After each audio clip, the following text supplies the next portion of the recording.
စိတ်မဆိုးတတ်တဲ့ပုဂ္ဂိုလ်လှတယ်တဲ့စိတ်မဆိုးတတ်ဘူး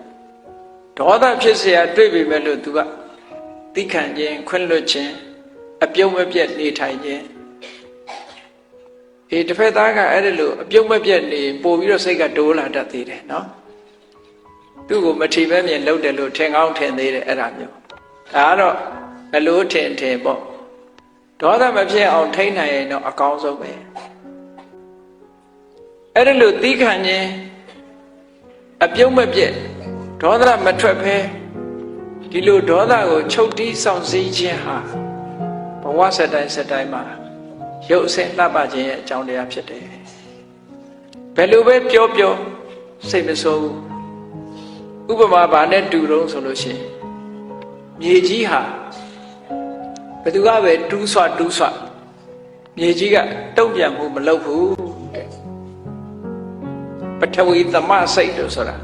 မြေကြီးနဲ့အလားတရံတူတဲ့စိတ်တုံ့လှုပ်ခြင်းမရှိဘူးထို့တူပဲရေဟာလည်းပဲဘယ်သူကပဲရေကိုမီးဘူးတိုက်မီးရှို့ရေဟာလည်းပဲတုံ့ပြန်ခြင်းမရှိဘူးလေဟာလည်းထို့တူပဲတုံ့ပြန်ခြင်းမရှိဘူးမီးဟာလည်းထို့တူပဲတုံ့ပြန်ခြင်းမရှိဘူးတဲ့ဒါကြောင့်မို့လို့ဘုန်းကြီးတို့တွေရဲ့စိတ်ဟာ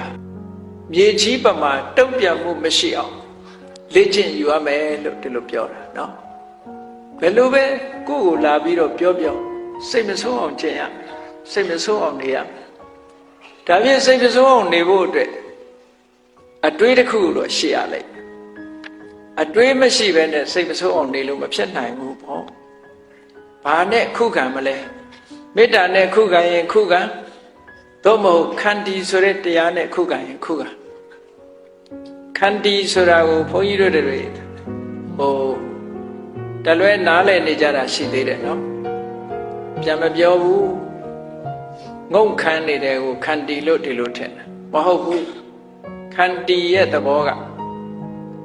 ပင်ကိုယ်စိတ်အခြေအနေမပြတ်အောင်ထိန်းထားနိုင်တာကိုခန္တီလို့ခေါ်တယ်ပင်ကိုယ်စိတ်အခြေအနေဆိုတာလူတယောက်ကကိုယ့်ကိုမစော်ကားခင်တုန်းက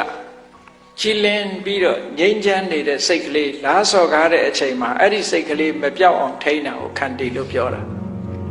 အခုခန္တီဆိုတာကပြန်မပြောတာသာရှိတယ်ရင်ထဲမှာဘလောင်ဆူနေတယ်